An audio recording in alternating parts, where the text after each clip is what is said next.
photographie est une douce empreinte offerte à la terre des paysans.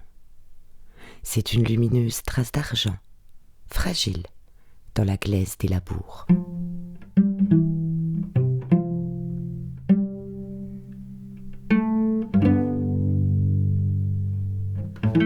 Tout opéra mérite la plus belle scène. Marc Peignard arpentait les chemins bleus des Vosges saunoises. Léger, sans autre envie que de rencontrer les hommes d'une époque qui s'évanouissait inexorablement.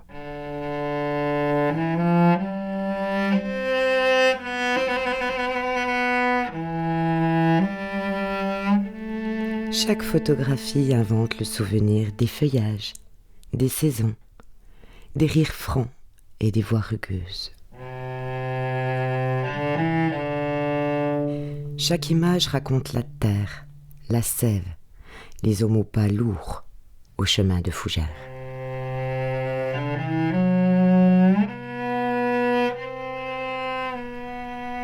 Les souvenirs peuvent s'effacer des mémoires citadines. La photographie de Marc invente notre passé aubépine. Mon bon vieux Rollet, appareil 6.6 que j'adorais, qui marche toujours. Et ce que j'aimais bien dans cet appareil-là, c'est que je pouvais prendre les gens sans les agresser et juste en m'inclinant devant eux. Mon premier 24-36 Nikon qui fait son poids puisqu'il est tout en métal. Et j'avais démarré avec celui-là au Luxembourg. Et il marche toujours. Ouais, voilà. Donc pareil, il fallait au moins 3 sortes de films minimum. Ah, le bon vieux là. Ah, celui-là, il en a déjà fait des photos. Hein. Il n'y a pas de compteur, mais s'il fallait compter.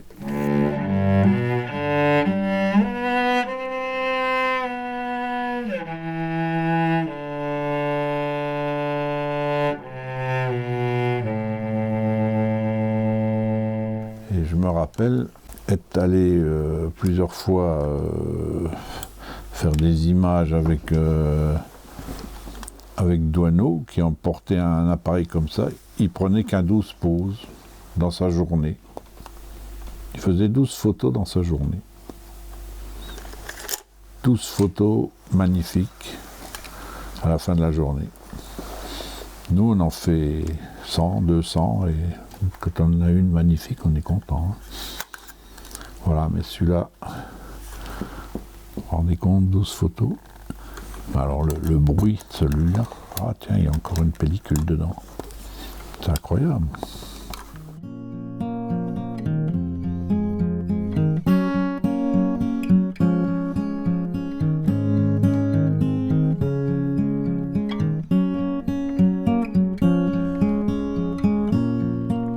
La photographie engrange la vie. Les images sont des strates fragiles, les tuiles d'un toit rassurant à l'homme moderne des villes assassines.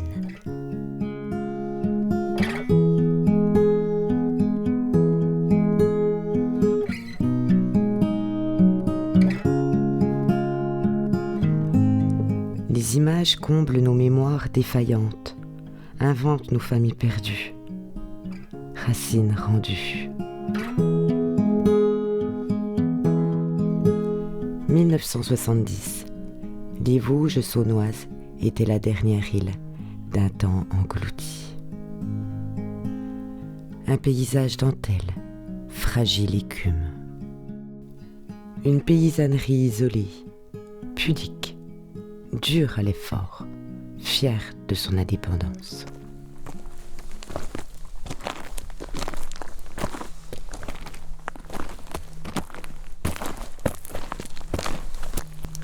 La danse lente du photographe écrit l'histoire du peuple paysan, des moyennes montagnes, mieux qu'une plume citadine, sur le papier blanc des analyses estudiantines.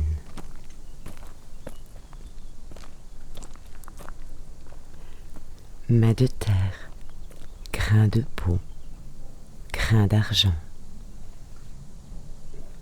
Rencontre d'une paysannerie s'évanouissant lentement depuis l'entre-deux-guerres. Marc, en marcheur sensible, affable, reconnaît son semblable au fond du champ à la pente déraisonnable.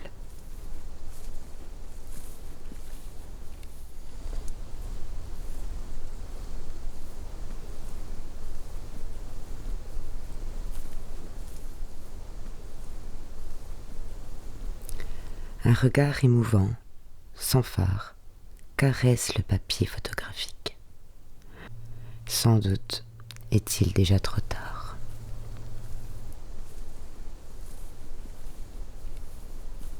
Du chemin creux au mauve campanule, de la paille ramassée à la main ridée sous la canicule, du cheval comtois alezan, haletant au lourd labour, il ne reste qu'une indispensable mémoire d'image, à nous, enfants, si peu sages des villes dérisoires.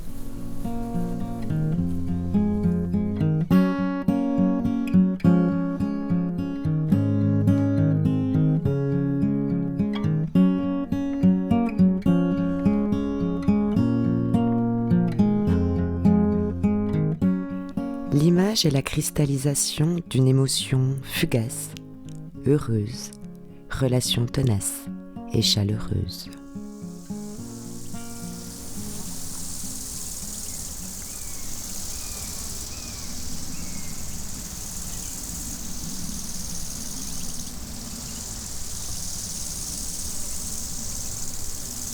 Marc est un marcheur rêveur, amoureux humain.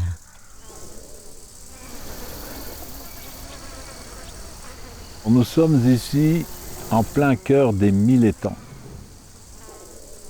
Un endroit que j'ai connu dans les années 73.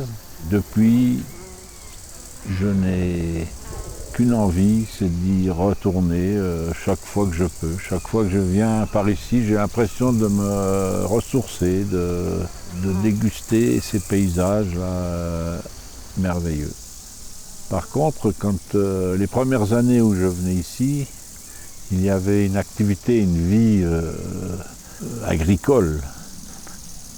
La première fois, j'ai rencontré un petit bonhomme qui ramassait des feuilles, qui s'appelait Émile. Je lui ai demandé, j'ai commencé à lui poser des questions, pourquoi il ramassait des feuilles. Alors il m'a expliqué que c'était pour la litière de ses moutons. Et chaque fois que je pouvais revenir dans ce coin-ci, eh ben je revoyais cet homme-là. Ensuite j'ai connu Marie, sa femme. Ensuite nous sommes devenus des amis et même comme de la famille. C'est incroyable, c'était comme de la famille. Et j'ai partagé avec eux les plaisirs et les douleurs aussi des champs, de la vie rurale, de la vie difficile de ces paysans dans la petite montagne, quoi.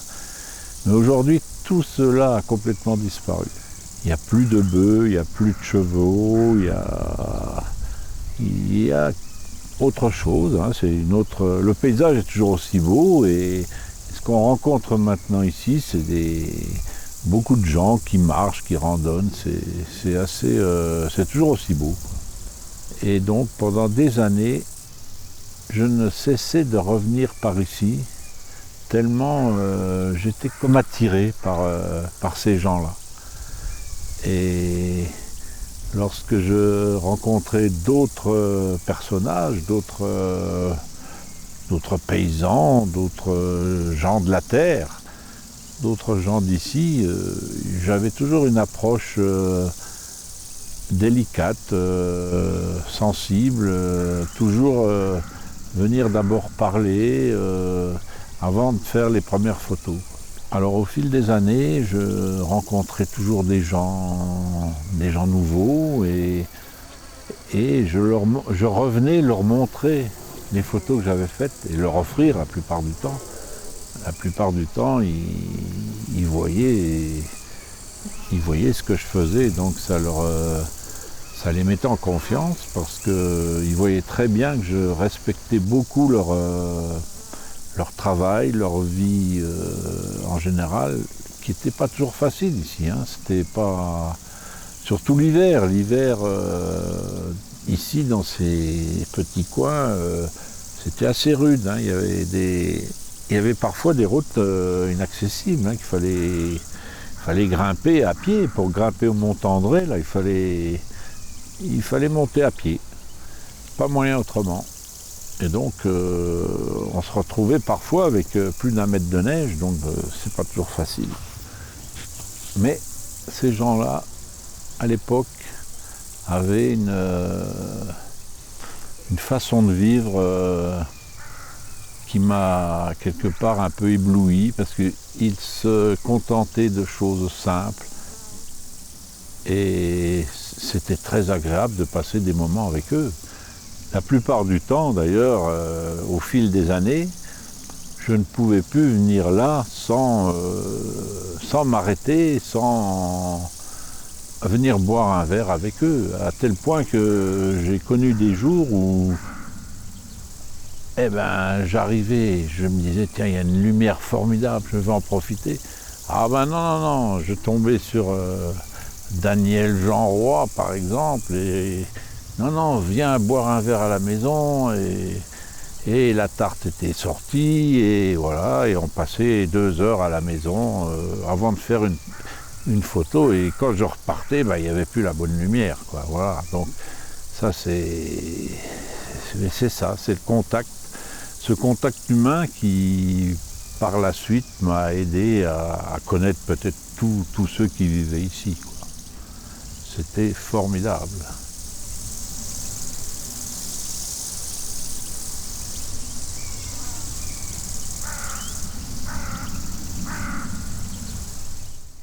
Le pas de l'homme est le métronome.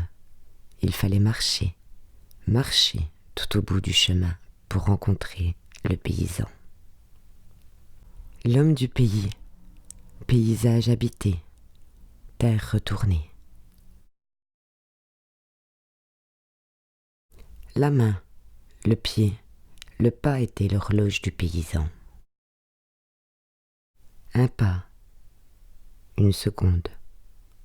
Un pas, un autre pas, une photo, un pas, plusieurs milliers de photos, un paysan, un photographe au bout du champ.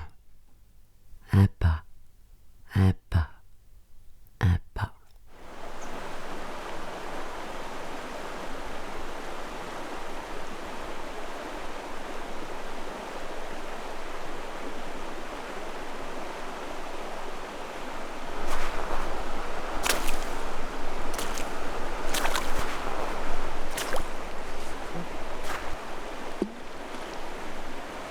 Eau vive, mémoire des torrents dessinant le pays.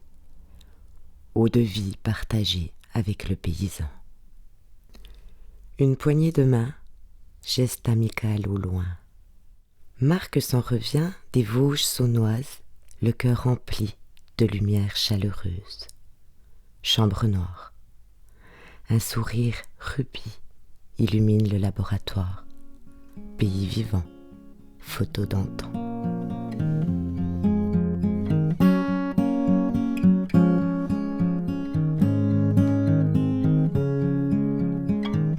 Jack a réalisé ce film par amitié pour son ami Marc. Grâce à lui, Jack est devenu photographe et cinéaste. Marc, un homme généreux, authentique, comme la région des 1000 étangs.